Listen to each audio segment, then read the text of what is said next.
Hey, what's up, everybody? Dr. Jason Jones back with another episode of Health Made Easy, and we are wrapping up our series on regulating your blood sugar, handling the BS problem. So, this one is really going to be my favorite because we're going to talk about natural ways to regulate your blood sugar. And yes, you can do it with medication. There's lots of ways to do it, but these are just some of my top ways of regulating blood sugar that I've found that work just great over the years, and they just work for tons and tons and tons of people. So when the body gets into a high blood sugar state, it can fail to transport that sugar effectively to the cells by the blood.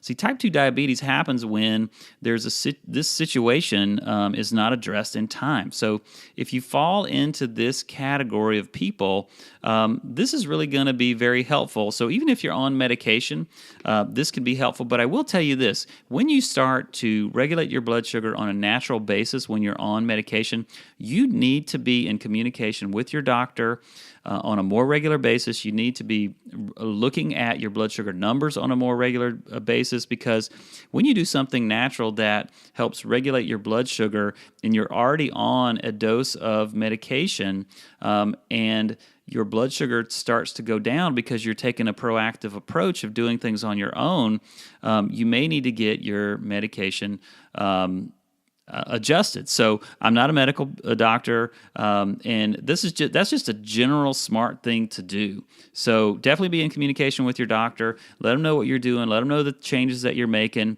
and just monitor more closely. So what are some natural methods for regulating blood sugar? On a previous episode, we did talk about exercise. Oftentimes, losing weight is like a primary mode of regulating blood sugar levels in the body. And it's not just about losing weight, it's really about when you do regulate your blood sugar, you start to burn fat more efficiently. And you end up, as when you exercise, becoming more sensitive to the insulin that your body actually secretes. So what this will do is it'll make your cells more capable of using the sugar that is present in the bloodstream. Exercise also helps you build muscle, and then the muscle makes you use that sugar in the blood to generate energy and to work on the contraction of the muscles. You could include exercise such as swimming, hiking, dancing, biking, running, brisk walking, weightlifting. There's a whole host of things you could do, but as you do it, just make sure that you consistently check your blood sugar levels. Again, I cannot stress that enough.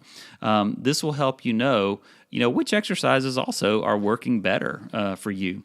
Another one is going to be carbohydrate intake control. You have to regulate the amount of carbs that go into the body, because your body takes those carbs and it converts them to sugar. And then this sugar is, again, transported into the cells by insulin. And when your body has a lot of carbohydrate intake, it hinders this transport process. They got to go somewhere, and it makes the glucose levels rise in the blood. And this is very stressful for the body. So you got to take note that this also happens when a person experiences issues with their insulin function. So you may have your carbohydrate levels low, but if there's something wrong with your body's ability to secrete and utilize insulin, it can create a very similar problem. So many people can regulate this just by regulating their carbohydrate intake, but again, you should always take stock of your carbohydrate intake. And you could, settle for something as simple as just a food exchange program, meaning using more low glycemic carbohydrates as opposed to things like rice, pasta, things that just spike your blood sugar. It's a really great option for reducing, for lowering your carbohydrate load, for sure. Fiber. Fiber is huge. Fiber is responsible for slowing down the absorption of sugar and the digestion of carbohydrates. And what this means is that when you consume fiber, it assists in how rapidly the level of sugar in your meal goes into your bloodstream. So you should definitely take note that there are different types of fibers, and they are going to affect the body differently, which is like soluble and insoluble fiber. Soluble fiber is definitely more beneficial for lowering blood sugar levels, in the blood, or basically keeping them more stable. Soluble fiber is good for maintaining blood sugar levels, but sources are going to be things like whole grains, legumes, vegetables, fruits. Studies have shown that women should include 25 grams a day. Men should be right around 38, but let's just keep it simple. Keep it right around 30 grams a day, and that should be pretty good for most people. Hydrating is another way to do it. See, drinking water is certainly going to prevent dehydration, and it helps the kidneys perform, the function of flushing excess sugar, from the body and the urine, which you don't want a lot of. However, the blood gets rehydrated, and this can reduce the risk of developing issues with your blood sugar. So, you cannot replace water with, carbonated sugary drinks or sugary juices. They don't perform the same function.